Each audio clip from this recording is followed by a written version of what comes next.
Hello, Susanna Lobez here, actor turned barrister turned broadcaster turned true crime writer, and proud member of Sisters in Crime Australia. Welcome to the Scarlet Stiletto Bites podcast. For over 30 years now, Sisters in Crime Australia has supported our women crime writers, both true crime and fiction, and some criminal literary talent has been unearthed. Among many awards, there's an annual prize for short crime fiction, the Scarlet Stiletto Awards. And for those of you who prefer your stories by ear, in 2023 we commenced this podcast series, Scarlet Stiletto Bites, to celebrate the Sisters' 30th anniversary. Each story is short, but not always sweet. Expect twisted tales, quirky humour, and a frisson of feminism. Please support us by following, sharing, reviewing, and generally spreading the word. We have no paywall. When journalists or lawyers interview people, they often get to see a completely different and sometimes disturbing side of life, as in today's story, Interview by Marguerite Johnson, which won the Best Investigative Award at the 2011 Scarlet Stilettos. It is confronting. Yeah, it's like I was saying that a few weeks before we got arrested, Jason was in the paper. Did you see it? Well, that's when he was wearing the flag. We thought people would know we couldn't have done it because of that flag photo. He loves that flag, but he reckons it just should be the Southern Cross. I think it should have been that too. The photographers liked him out of them others because he was so tall, they said, and he stood out. Bubs was in it too, and we thought that'd be good too. We'd gone to the cricket, and that's why they got photographed. Had too much to drink, but it was hot that day, and we think it was more of the sun than the piss that made us so aggro when we went home. That and Dad raving on like a fuckwit about us making him stay there, but we'd already told him that he had to mind the dogs because they kept getting out, and that bitch next door was going to dob us in if we didn't keep them locked up. But he just wouldn't listen. He kept going on and on about staying there by himself and about Jason taking the beer with us and leaving him none. But he had his stash, we said, and he didn't give us any anyway, so that's why we took the beer.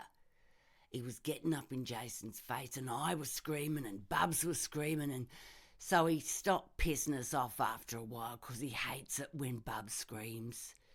He loved his Bubs. Should have kept his mouth shut about her butt. He's telling lies about us because he hates Jason and he likes Bubs' real dad. Kept telling her about that bastard and talking him up to her all the time. I used to tell him to shut up, but he'd just laugh and just ignore me like I wasn't there or nothing. It upset Jason, and that's why it had to stop, I kept on telling Dad. I mean, Jason was the best thing that ever happened to me and Bubs. I reckon Dad done it on purpose most of the time, winding Jason and me up because he said we were jealous of Bubs' loving her real dad and stuff. That prick never saw her, never paid for anything. But we didn't give a shit what the old prick thought because we was having a new baby anyway and it would be just ours. And so Dad reckoned he'd take Bubs away with him and get a caravan near the beach and she could go to school there, away from us. But we'd just laugh, and sometimes Jason would jump up near him just to scare the shit out of him a bit. Oh, I need a durry. Oh, tar, mate. Anyways, when the new baby got to grow bigger, we said he could take Bubs away for a bit because she was getting on Jason's nerves and being all sooky with me and wanting to climb on me and shit. Jason hit her one day about then, but only 'cause she was hurting the baby and she wouldn't listen to what he was saying. It wasn't real hard. Anyways, then Dad took off before she got better enough to go with him. So he's the bastard, not us, 'cause he could have waited and he didn't. He just took off, the fucking bastard he is. Bub stayed in bed anyway, so I said to Jason it didn't really matter, 'cause she wasn't in the way, 'cause she just laid there anyway in bed. So then she got better and she was always on about pop this and pop that and when's he coming home and can she see him, and it drove us up the wall. Jason tricked her one time though. It was real funny, 'cause he got one of the dog collars and put it on her. We did it for a laugh then, at first, but 'cause it scared the shit out of her, she shut up. So we left it on her for a bit. But it wasn't cold or nothing outside, and she had the other dogs there too. We did the lead long too, but we had to keep 'em round the other side, round the other side of the house, so that Sticky Beak next door didn't see nothing. Oh, that was a bullshit story that bitch told you. Anyway, 'cause this was ages after her arm got broke. And then it was all right, just a funny shape. There wasn't any broken bones or nothing then, and she just had the collar and the lead.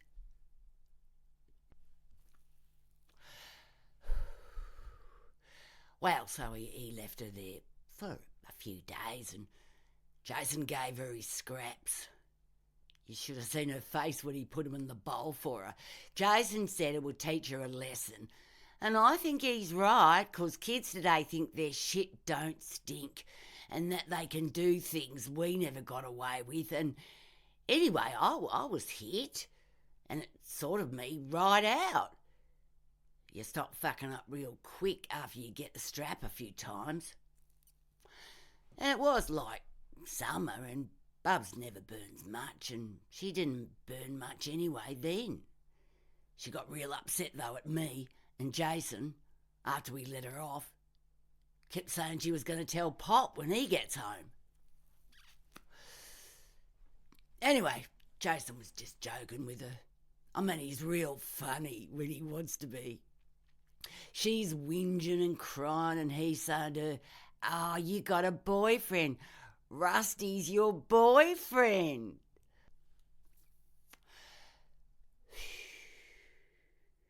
Yeah, like Rusty's our staffy. You get it? Yeah, it was funny that. And I'm there pissing me pants, and Bubs is just standing there like a sook. Anyway, so hold on so I can get it right. Yeah. So then things were good for a bit, and we let her stay home from school 'cause she wanted to see the baby growing and stuff. And Jason was really good to her then, like never even swearing or nothing. And she was trying for a change, so that's why it was being all good and things. So this baby that's like, still in here, was getting bigger, and she started doing her weird shit again, like listening to it and talking to it through me stomach, so that Jason had to tell her to piss off and get outside so we could sleep. But she wouldn't listen to him, even when he said he'd put her on the lead again. Bubs just never would listen. Another one, mate? Ta.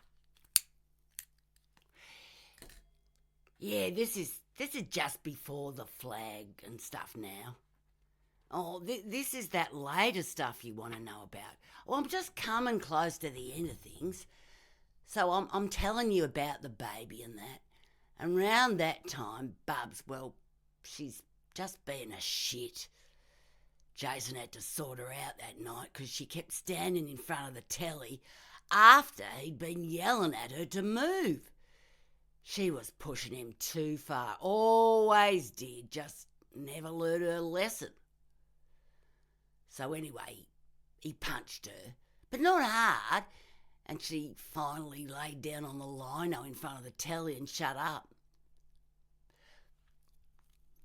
I got Jace another beer to calm him down, and then he said all nice like that I should give her a drink or something. So I took the Coke and I even put it in a cup so she'd sit up and stop feeling sorry for herself. So then the little bitch just ignores me and I go back to Jason on the lounge. I think we was watching the wrestling or something, and she always loved that, so I said to her to sit up and see it. Well, after a bit, she gets up, but real quick, and the Coke goes flying across the lounge room. Ah, fuck, I'm thinking, what's she done that for? And Jason's had enough now, and he just loses it for good this time.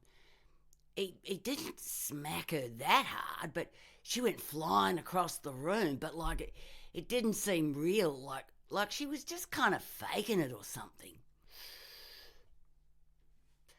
So I was a bit pissed off at her upsetting him like that.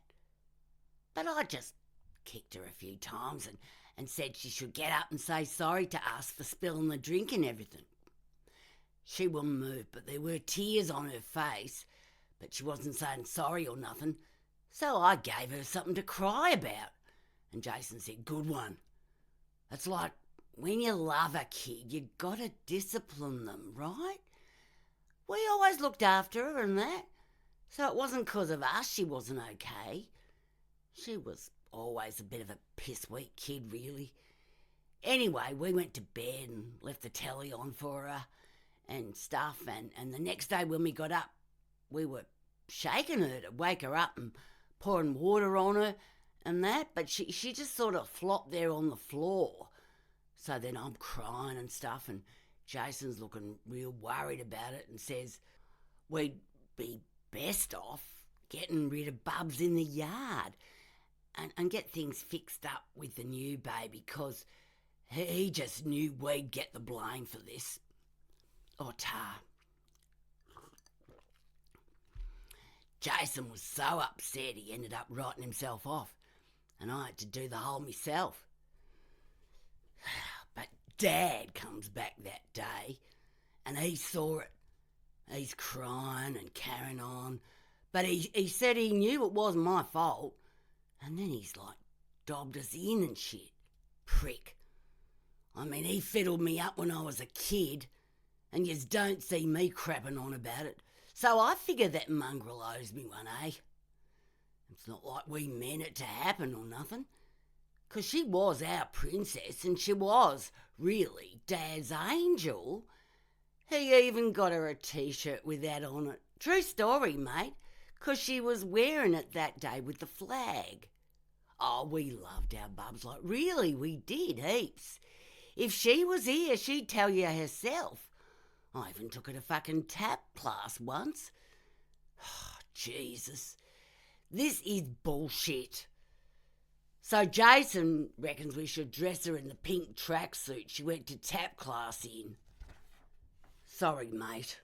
I know you don't want to hear about all this shit, but could you do that for me and Jason? I just want Jace to feel better. 'Cause you know what they say, eh? When someone goes, you gotta look after the people left behind. The end.